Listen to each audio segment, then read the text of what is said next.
Hello everyone. आज हम लोग बात करने वाले बेटा हमारे नेक्स्ट टॉपिक के बारे में। जो हमारा नेक्स्ट टॉपिक है वो है सोल्युबिलिटी का। किस चीज़ का है? सोल्युबिलिटी के बारे में बात करेंगे बेटा। हमने कंसंट्रेशन टर्म्स उनको रिप्रेजेंट करने के मेथड के बारे में बात कर लिया था। सोल्युबिलिटी के बारे में बात करते हैं बेटा। सोल्युबिलिटी होती क्या है? सोल्युबिलिटी किसी भी सॉल्यूशन में, सोल्युबिलिटी का मीनिंग क्या है बेटा? सोल्युबिलिटी का सिंपल सा मीनिंग है बेटा, amount of solute, amount of solute, ठीक है, कितना अमाउंट ऑफ सोल्यूट प्रेजेंट है किसी भी सेचुरेटेड सॉल्यूशन में सेचुरेशन टेम्परेचर पर, ठीक है ना।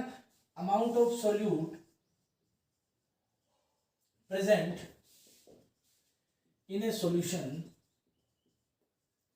एट ए गिवन टेम्परेचर, ठीक है, किसी गिवन टेम्परेचर पर किसी गिवन अमाउंट ऑफ सॉल्यूशन में इन ए गिवन क्वांटिटी ऑफ सॉल्यूशन, ऐसे लिख सकते हो, given quantity of solution, given quantity of solution, ठीक है। गिवन क्वांटिटी ऑफ सॉल्यूशन में कितना अमाउंट ऑफ सोल्यूट प्रेजेंट है बेटा, उसी को हम क्या कहते हैं? हमारा सोल्युबिलिटी कहते हैं बेटा, ठीक है। अब जब हम सोल्युबिलिटी का पढ़ रहे हैं टॉपिक, तो सोल्युबिलिटी क्या है, किस किस चीज पे, किसी भी सॉल्यूशन की सोल्युबिलिटी किस किस चीज पे डिपेंड करती है बेटा।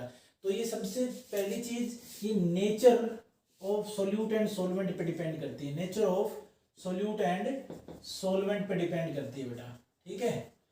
फिर दूसरी चीज ये किस पे डिपेंड करती है बेटा? ये टेम्परेचर पे डिपेंड करती है। किस पे डिपेंड करती है? टेम्परेचर पे डिपेंड करती है। थर्ड वन इज बेटा, ये किसके ऊपर डिपेंड करेगी? नेचर ऑफ सोल्यूट और सॉल्वेंट हो गया, टेम्परेचर हो गया। थर्ड वन प्रेशर की बात करेंगे बेटा। प्रेशर वैसे तो बहुत ही कम चांस है प्रेशर से, जब हम सॉलिड की बात करेंगे, solubility of solids in liquid की बात कर रहे हैं, ठीक है। तो जनरली ये इन तीन चीज पे डिपेंड करती है। अब जो चीज हमें पढ़नी है वो क्या है बेटा? वो है solubility of solids in liquid. हमारा जो मेन टॉपिक होगा वो इसके अंदर वो क्या होगा? Solubility of solids in liquid. यानी हमारे पास सॉल्वेंट क्या होगा? लिक्विड होगा, और सॉल्यूट क्या होगा? एक सॉलिड होगा बेटा, ठीक है। तो सॉलिड की सोल्युबिलिटी देखनी है लिक्विड्स में कैसे होती है बेटा। तो इसको पढ़ने से पहले हमें कुछ बेसिक टर्म्स देखनी है बेटा। बेसिक टर्म क्या है? सबसे पहली जो टर्म आएगी बेसिक हमारे पास, वो क्या होगी बेटा? वो होगी डिसोल्यूशन। क्या होता है डिसोल्यूशन? ये डिसोल्यूशन नाम की टर्म क्या होती है बेटा? जब हम किसी सॉलिड, जो सॉलिड सोल्यूट है, जब हम उसको सॉल्वेंट में डाल रहे हैं, लिक्विड सॉल्वेंट में डाल रहे हैं, डिसोल्व कर रहे हैं, तो जब वो उसके अंदर डिसोल्व होगा तो सॉल्यूशन के अंदर उस सोल्यूट की कंसंट्रेशन बढ़नी शुरू हो जाएगी, और सोल्यूट की कंसंट्रेशन बढ़ने की इस प्रोसेस को क्या बोला जाता है बेटा? डिसोल्यूशन बोला जाता है। क्या कह सकते हैं कि when A solute is dissolved in A solution, ठीक है। सॉल्यूशन में जब सोल्यूट को डिसॉल्व किया जाता है, या यहाँ सॉल्यूशन की जगह तुम सॉल्वेंट भी लिख सकते हो बेटा, कोई फर्क नहीं पड़ेगा, ठीक है। डिसॉल्व करते हैं, then its concentration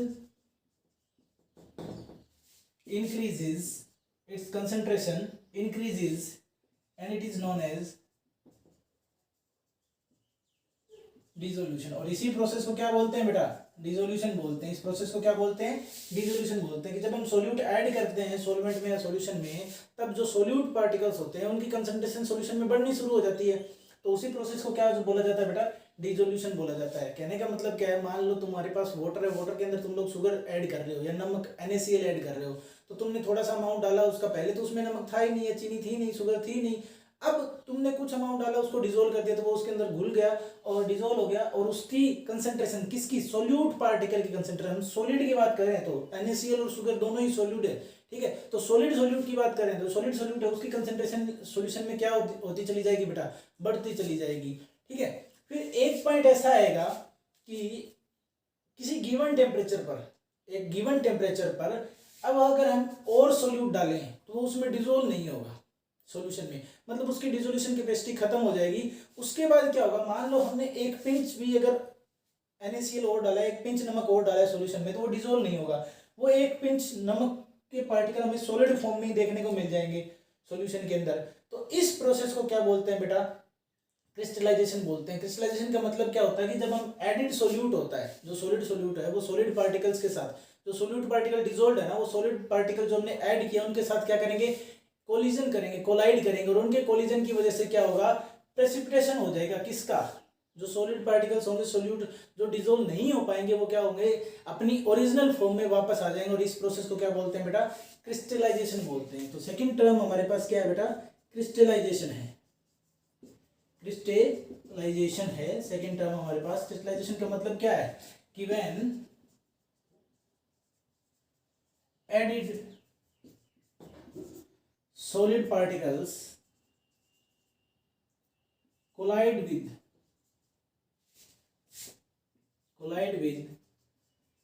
the solute particles present in solution, then जब जो एडिड सोल्यूट पार्टिकल्स है, सॉलिड पार्टिकल्स है, वो सोल्यूट पार्टिकल्स जो ऑलरेडी सॉल्यूशन में प्रेजेंट है वो उनके साथ कोलाइड करते हैं, then results in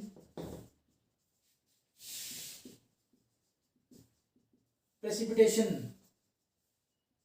of the solid solute which is undissolved, यानी जो अनडिजोल्ड सॉलिड सोल्यूट रह जाता है उसका प्रेसिपिटेशन हो जाता है, यानी वो हमें सॉलिड फॉर्म में वापस मिल जाता है बेटा। और इसी प्रोसेस को क्या बोलते हैं हम, क्रिस्टलाइजेशन बोलते हैं बेटा। तो दो प्रोसेस हमने पढ़ी है, एक डिसोल्यूशन पढ़ा है, एक क्रिस्टलाइजेशन पढ़ा है बेटा, ठीक है। अब दोनों की दोनों क्या रहती हैं, सिंपल सी बात है, जब भी सोल्यूट प्लस सोलवेंट की बात करेंगे, सॉलिड के केस की बात करें, सोल्यूट प्लस सोलवेंट, ठीक है, तो इक्विलिब्रियम प्रोसेस आएगी और सॉल्यूशन बनेगा। तो ऊपर डिसोल्यूशन प्रोसेस और नीचे क्रिस्टलाइजेशन प्रोसेस, ठीक है बेटा। तो इसका मतलब क्या हो कि दोनों प्रोसेस क्या होती है, इन इक्विलिब्रियम रहती है। जब सोल्यूट प्लस सॉल्वेंट क्या बनाते हैं, सॉल्यूशन बनाते हैं, यानी कुछ टाइम तक तो वो डिसोल्व होगा, लेकिन एक टाइम के बाद वो डिसोल्व होना बंद हो जाएगा। जब वो डिसोल्व नहीं होता है गिवन टेम्परेचर पे, तो उस टाइप के सॉल्यूशन को क्या बोला जाता है बेटा, सैचुरेटेड सॉल्यूशन बोला जाता है। क्या बोला जाता है, saturated solution. When no more solute can be added to a solution, then it is known as saturated solution. क्योंकि अब और सॉल्यूट उसमें डिसोल्व नहीं हो पाएगा तो उसको सैचुरेटेड सॉल्यूशन बोलते हैं।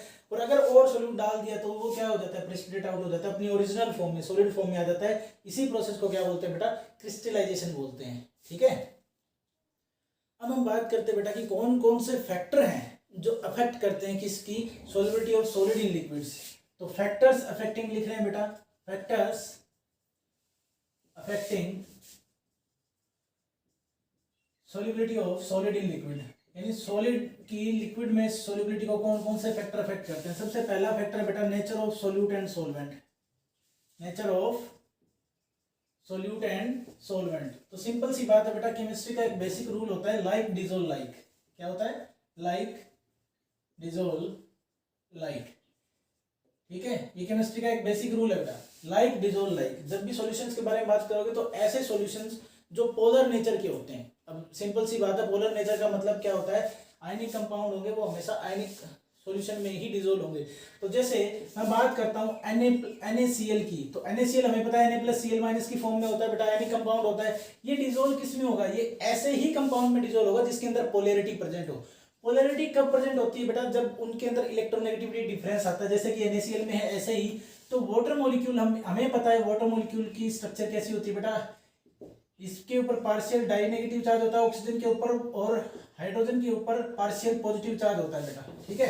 क्योंकि ऑक्सीजन की इलेक्ट्रोनेगेटिविटी ज्यादा होती है तो ये इलेक्ट्रॉन पेयर जो शेयर्ड पेयर ऑफ इलेक्ट्रॉन होता है इनको अपनी तरफ खींचता है, ठीक है। इसी वजह से इसके ऊपर पार्शियल नेगेटिव चार्ज आता है, डाई नेगेटिव चार्ज आता है, और हाइड्रोजन के ऊपर पार्शियल पॉजिटिव चार्ज आता है बेटा। इसका मतलब क्या है, NaCl भी पोलर है और वाटर भी क्या है, पोलर मॉलिक्यूल है। तो दोनों के दोनों आपस में क्या हो जाएंगे, डिसोल्व हो जाएंगे। तो हमने देखा है, घर में देखते हैं, नमक को पानी में डिसोल्व करके देखे ना, वो डिसोल्व हो जाएगा। लेकिन ये जो नमक है ये बेंजीन में डिसोल्व नहीं होगा बेटा, बेंजीन में डिसोल्व नहीं होगा। क्यों, क्योंकि बेंजीन कैसा है बेटा, नॉन पोलर है, नॉन पोलर है।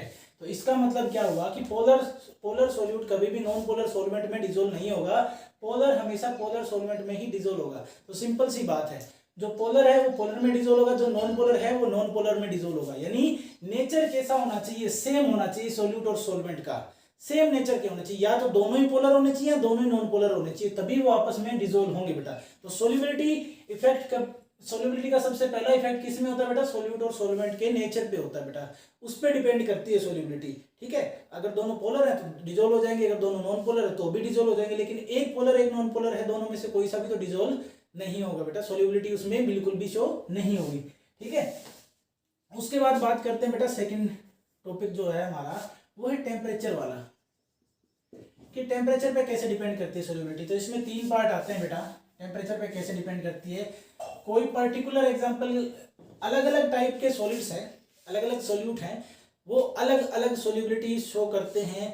कब? जब अलग अलग टेम्परेचर की बात की जाए, टेम्परेचर की बात की जाए, जब टेम्परेचर सेम रखा जाए, मान लो टेम्परेचर को इंक्रीज कर रहे हैं, तो अलग अलग कंपाउंड्स है, यानी जो भी अलग अलग हमारे सॉलिड पार्टिकल्स हैं, सॉलिड सोल्यूट्स हैं, वो अलग अलग सोल्यूबिलिटी शो करते हैं बेटा। इसमें 3 केस बनते हैं। पहला केस, सबसे फर्स्ट केस बेटा जो है, उसमें क्या होता है, solubility of solid solute increase करती है विद इंक्रीज इन टेम्परेचर। क्या होती है? Solubility increases with increase in temperature, यानी सॉलिड सोल्यूट की, हम सॉलिड के बारे में बात करें, सॉलिड एंड लिक्विड की डिस्कशन कर रहे हैं बेटा, तो सॉलिड सोल्यूट की सोल्यूबिलिटी क्या होती है, वो इंक्रीज करती है पहले केस में, जब वो टेम्परेचर को हम इंक्रीज करते हैं। सारे के सारे सेम नहीं रहते हैं, कुछ की इंक्रीज करती है, कुछ की डिक्रीज भी करती है, और कुछ की इरेगुलर बिहेवियर होता है बेटा। ठीक है, नॉर्मली बुक में इंक्रीज और डिक्रीज वाला दिया होता है, इरेगुलर बिहेवियर वाला नहीं दिया होता, मैं वो भी करवा दूंगा। ठीक है, तो क्या है, सोल्यूबिलिटी इंक्रीज करेगी विद इंक्रीज इन टेम्परेचर। जैसे ही टेम्परेचर इंक्रीज करोगे सोल्यूबिलिटी इंक्रीज हो जाएगी, लेकिन किस कंपाउंड में? जैसे सोडियम नाइट्रेट है, एग्जांपल क्या है इसके बेटा, NaNO3 अमोनियम क्लोराइड है बेटा। ठीक है, KCl है, ठीक है, KCl है, Ki है, AgNO3 है, KCl, Ki, AgNO3 एक्सेट्रा। ये इसके एग्जांपल है बेटा, ये इसके एग्जांपल हैं, जिनमें क्या होता है कि जैसे जैसे हम टेम्परेचर बढ़ाते हैं इनकी सोल्यूबिलिटी इंक्रीज हो जाती है। लेकिन ऐसा क्यों होता है? ऐसा क्यों हुआ? क्योंकि इनकी जो रिएक्शन होती है, यानी कि ये जो सॉलिड सोल्यूट होंगे, जब ये सॉल्वेंट के साथ ऐड किए जाएंगे तो ये क्या बनाएंगे? सॉल्यूशन बनाएंगे। जब ये इस रिएक्शन में प्रोसीड करते हैं तब क्या होगा? जो रिएक्शन होगी वो कैसी होगी बेटा? कैसी रिएक्शन होगी? ये एंडोथर्मिक रिएक्शन होगी बेटा। कैसी रिएक्शन होगी? एंडोथर्मिक रिएक्शन होगी। डेल्टा एच सॉल्यूशन की क्या होगी बेटा? वो पॉजिटिव होगी। जब भी डेल्टा एच पॉजिटिव होती है तो रिएक्शन कैसी होती है बेटा? एंडोथर्मिक रिएक्शन होगी। एंडोथर्मिक रिएक्शन, एंडोथर्मिक का मतलब क्या होता है? हीट को अब्जॉर्ब करेगी बेटा, हीट अब्जॉर्ब होगी। एंडोथर्मिक रिएक्शन का मतलब क्या है? हीट अब्जॉर्ब होगी। कहने का मतलब क्या है कि ऐसे सॉल्वेंट जब हम ले, ऐसे सॉल्यूट जब हम सॉलिड सोल्यूट हम ले लेते हैं, जैसे KCl है, AgNO3 अमोनियम क्लोराइड और सोडियम नाइट्रेट है, जब इनको लिया जाता है तो अकॉर्डिंग टू ले चैटेलियर्स प्रिंसिपल क्या होता है कि हमें टेम्परेचर बढ़ाना पड़ेगा, क्योंकि ये जो रिएक्शन होती है ना इनकी, सोल्यूट प्लस सॉल्वेंट से सॉल्यूशन बनाने की, ये क्या होती है? एंडोथर्मिक रिएक्शन होती है। इसका मतलब ये हीट एब्जॉर्ब करेंगे।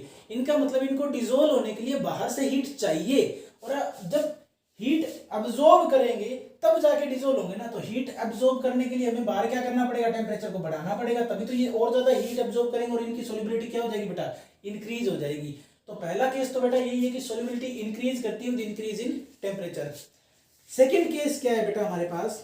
जो सोल्यूबिलिटी है, सोल्यूबिलिटी जो है वो डिक्रीज करती है with increase in temperature, with increase in temperature, यानी सोल्यूबिलिटी टेम्परेचर को इंक्रीज करने के साथ बेटा डिक्रीज होती है।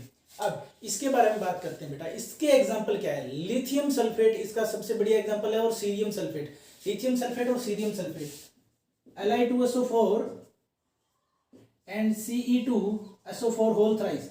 सीरियम सल्फेट और लिथियम सल्फेट बेटा, सीरियम सल्फेट और लिथियम सल्फेट इसके एग्जांपल होते हैं। इनमें क्या होता है कि जैसे जैसे टेम्परेचर बढ़ाते हैं तो इनकी सोल्यूबिलिटी डिक्रीज होती चली जाती है। अब ये डिक्रीज क्यों होती है? ये भी अकॉर्डिंग टू ले चैटेलियर प्रिंसिपल होता है बेटा। रीजन क्या होता है? क्योंकि बिकॉज जो प्रोसेस है वो कैसी होती है बेटा? एक्सोथर्मिक इन नेचर होती है। इसका मतलब क्या है? डेल्टा एच क्या होगा सॉल्यूशन का? वो नेगेटिव होगा बेटा। डेल्टा एच क्या होगा? नेगेटिव होगा। एक्सोथर्मिक प्रोसेस होगी, इस वजह से टेम्परेचर जैसे इंक्रीज कर, एक्सोथर्मिक प्रोसेस का मतलब क्या है? इनमें हीट रिलीज होती है। हीट क्या होगी? रिलीज होगी। मतलब इनको सोल्यूबल होने के लिए क्या है? हीट बाहर निकालनी पड़ेगी। जब हीट बाहर निकालेंगे इसका मतलब क्या है कि बाहर का टेम्परेचर बढ़ेगा। और अगर हम और टेम्परेचर बढ़ा दें तो ऑब्वियस सी बात है, ये तो पहले ही बाहर टेम्परेचर बढ़ा रहे हैं तो इनको तो टेम्परेचर की जरूरत ही नहीं है। इसका मतलब क्या हुआ कि टेम्परेचर बढ़ाने से इस टाइप की रिएक्शंस में जो सोल्यूबिलिटी होगी वो डिक्रीज हो जाएगी बेटा। सिंपल सी चीज है, एक्सोथर्मिक रिएक्शन होती है, हीट एनर्जी बाहर निकलेगी, जब बाहर निकलेगी तो और ज्यादा हीट एनर्जी देने की जरूरत है, वो तो वो भी पहले ही बाहर निकाल रहा है, सिंपल सी बात है। एक्सोथर्मिक रिएक्शन में सोल्युबिलिटी क्या हो जाएगी बेटा, डिक्रीज होगी विद इंक्रीज इन टेम्परेचर होगी बेटा, ठीक है। अब लास्ट केस है बेटा सी वाला इसका, इसके अंदर क्या होता है, इररेगुलर बिहेवियर होता है, इररेगुलर बिहेवियर होगा बेटा, इररेगुलर बिहेवियर शो करेंगे, कुछ कंपाउंड होंगे जो इररेगुलर बिहेवियर शो करेंगे बेटा जब टेम्परेचर को इंक्रीज किया जाएगा, ठीक है ना। इनमें कौन से कंपाउंड होंगे बेटा, देखो ध्यान से देखना है, होता क्या है, एक सर्टेन टेम्परेचर तक तो सोल्युबिलिटी इंक्रीज होगी इनमें, और उसके बाद तुरंत बाद सोल्युबिलिटी डिक्रीज होना शुरू हो जाएगी, तो इरेगुलर बिहेवियर हुआ ना, डिसकंटिन्यूअस होगी ना, इसकी जो कर्व आएगी वो डिसकंटिन्यूअस कर्व आएगी। जबकि टेम्परेचर वाले पहले दो केस में जब सोल्युबिलिटी डिक्रीज करती है और इंक्रीज करती है, दोनों में क्या होगा बेटा, जो सोल्युबिलिटी कर्व आएगी वो कंटिन्यूअस आएगी, या तो वो कंटिन्यूअसली इंक्रीज ही करेगी या कंटिन्यूअसली डिक्रीज ही करेगी। लेकिन इस केस में, तीसरे केस में क्या होगा, इरेगुलर बिहेवियर होगा, एक सर्टेन टेम्परेचर तक तो पहले सोल्युबिलिटी इंक्रीज होगी और उसके बाद बेटा जो सोल्युबिलिटी होगी वो डिक्रीज होना शुरू हो जाएगी। अब ये कंपाउंड कौन से होते हैं बेटा, जैसे मान लेते हैं बेटा सोडियम सल्फेट है, ठीक है, सोडियम सल्फेट एग्जांपल हमारा, इस टाइप का एग्जांपल कौन सा है बेटा, Na2SO4, सोडियम सल्फेट की बात करते हैं। जब इसके लिए टेम्परेचर को बढ़ाते हैं तो सोल्युबिलिटी पहले क्या इंक्रीज करती है बेटा, सोल्युबिलिटी पहले क्या करती है, इंक्रीज करती है। कब तक इंक्रीज करती है, अप टू 32.8 डिग्री सेल्सियस तक तो इंक्रीज करती है। आफ्टर दैट उसके बाद डिक्रीज करना शुरू कर जाती है, उसके बाद डिक्रीज करना शुरू कर जाती है। होता क्या है, रीजन क्या है, ऐसा क्यों होता है, क्योंकि इसमें दो सॉलिड फॉर्म होती है ना, उनका आपस में इंटर कन्वर्जन हो जाता है, दो सॉलिड फॉर्म ऑफ सॉल्यूट जो होती है उनका आपस में इंटर कन्वर्जन हो जाता है। होता क्या है बेटा, देखो Na2SO4.10H2 यानी डेकाहाइड्रेट, सोडियम सल्फेट डेकाहाइड्रेट क्या होता है, इस 32.8 डिग्री सेल्सियस पर क्या हो जाएगा, Na2SO4 में कन्वर्ट हो जाएगा बेटा, यानी एनहाइड्रस Na2SO4 सोडियम सल्फेट बना देगा। तो दोनों ही सॉलिड फॉर्म है, एक दूसरे में कन्वर्ट हो जाती हैं इसके ऊपर।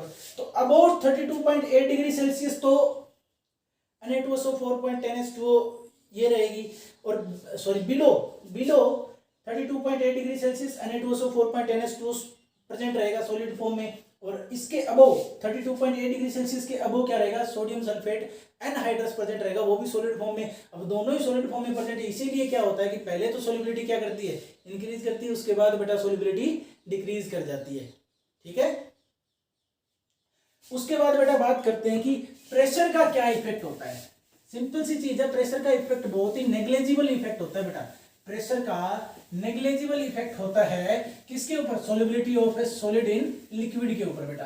कैसे, वो अभी देखते हैं बेटा। देखो इफेक्ट ऑफ प्रेशर, हमारा जो थर्ड पॉइंट है वो क्या है बेटा, थर्ड पॉइंट, इसको थर्ड नोट कर लेना। इफेक्ट ऑफ प्रेशर क्या होगा, effect of pressure on solubility of solid in liquid. तो जब भी प्रेशर की बात करते हैं तो याद रखना सॉलिड और liquid, solid and liquid are incompressible, यानी कि हम उनको कंप्रेस नहीं कर सकते हैं।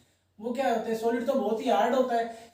अब इनकम्प्रेसिबल क्यों है, क्योंकि इनके इंटरमोलिकुलर फोर्स ऑफ अट्रैक्शन बहुत स्ट्रॉन्ग होते हैं बेटा। Intermolecular force of attraction solid में सबसे स्ट्रॉन्ग होते हैं, लिक्विड में उससे थोड़े कम होते हैं, लेकिन गैस के मुकाबले तो स्ट्रॉन्ग ही होते हैं। तो इनको कंप्रेस नहीं कर सकते, यानी प्रेशराइज करके इनकी वॉल्यूम को डिक्रीज नहीं किया जा सकता, इनको कंप्रेस नहीं कर सकते। और जब कंप्रेस ही नहीं कर सकते तो प्रेशर का इफेक्ट कैसा बेटा, नेग्लेजिबल या बहुत ही कम इफेक्ट आता है, नेग्लेजिबल इफेक्ट होता है बेटा, नेग्लेजिबल इफेक्ट होगा, नेग्लेजिबल इफेक्ट शो करेगा। अब एग्जांपल के लिए क्या कहते हैं कि हाइड्रोजन जो गैस है, जब एग्जांपल की बात करते हैं तो क्या है, 500 एटमॉस्फेरिक प्रेशर का चेंज ले आते हैं, मतलब कितना प्रेशर चेंज कर दिया, 1 से 500 ले गए, एटमॉस्फेरिक प्रेशर चेंज कर दें, इतना इंक्रीज कर दें, तब NaCl की सोल्युबिलिटी, इतना प्रेशर इंक्रीज करने पर NaCl की सोल्युबिलिटी जो होगी वो ओनली 2.3% इंक्रीज करेगी, सिर्फ 2.3%। जब 500 एटमॉस्फेरिक प्रेशर इंक्रीज कर दिया, 500 ATM तक जब प्रेशर इंक्रीज कर दिया ना बेटा, तब जाके सिर्फ 2.3% इंक्रीज होती है इसकी सोल्युबिलिटी। इसका मतलब क्या है, प्रेशर का इफेक्ट नेग्लेजिबल होता है सॉलिड की सोल्युबिलिटी जब लिक्विड में चेक की जाती है, यानी when we are checking the solubility of solid in liquid, the effect of pressure is negligible और वेरी स्मॉल और वेरी वीक, ठीक है बेटा।